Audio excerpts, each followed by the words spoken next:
Hey everyone, my name is Biz and welcome to your 7th flowchart tutorial.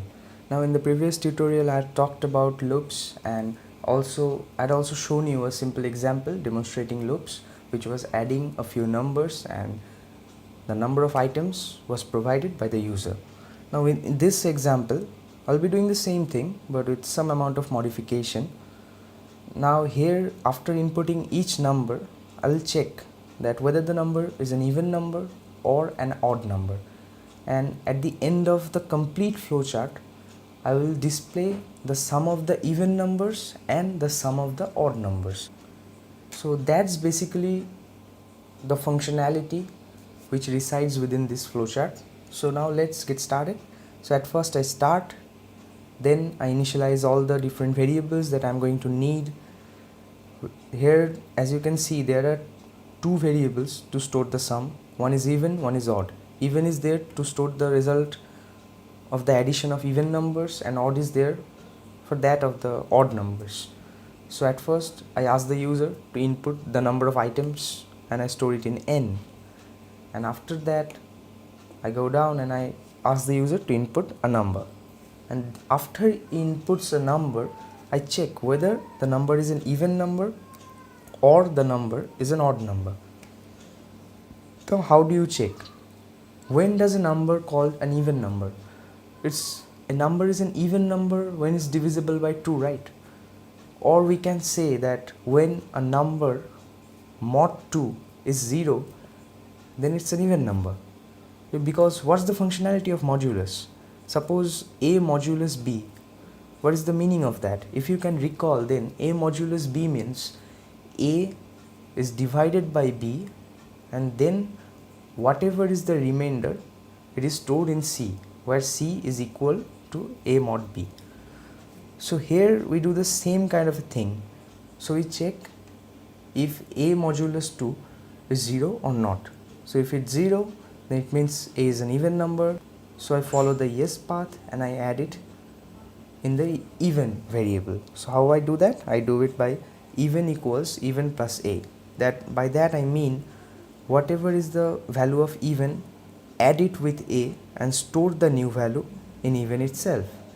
And now if this condition won't satisfy, that means a modulus 2 is not 0, so there is a remainder when I divide a by 2. So that means a is an odd number, so I do it with like this: odd equals odd plus a. That means add the content of odd with a and then store the new value in odd itself. Now in either of the two cases, after doing this operation, what I need to do? I need to increment the value of I, right?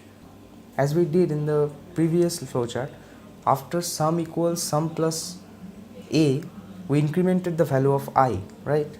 And we do the same here as well. We increment the value of I and then we check whether the value of I is less than equals to n or not. If it's not less than equals to n, then we will display the value of even and odd, which means the sum of the even numbers, sum of the odd numbers, right? So let me just take some demo inputs. So at first, suppose the user inputs n to be 10, so he would input 10 numbers. So at first he enters the first number and say the first number is 23. So he checks whether 23 mod 2 is 0 or not. Now obviously 23 mod 2 is not 0, right? It's 1. So 23 is an odd number. I go this path and I add it with the odd. What is the initial value of odd? Initial value of odd is 0. So now the value of odd is what? 0 plus 23. So the new value of odd is 23. So after that I go down, I increment the value of I. So the current value of I becomes 2. And then I check whether 2 is less than equals to 10 or not. Obviously it's less than equals to 10. So I again follow this path and I go here again. So here I ask the user to input another number. He inputs another number, say it's 10. Then I again go here and check whether 10 mod 2 is 0 or not. Now 10 is an even number, so 10 mod 2 is 0. I follow the yes path and I add it with even. So now the current value of even is what? 10. Then I follow this path, I increment the value of I again, which is now 3, and then I check again 3 less than equals to 10 or not. So like this, how many times will the iterations go on? 10 times, right? Because it depends on the value of n. Whenever I becomes 11, this condition won't satisfy and it will go out of the loop and it will display the value of even and odd. And that's it. That's it with this simple flowchart. So I hope that's it for this tutorial, guys, and thank you very much for watching, and I'll talk to you guys in the next one.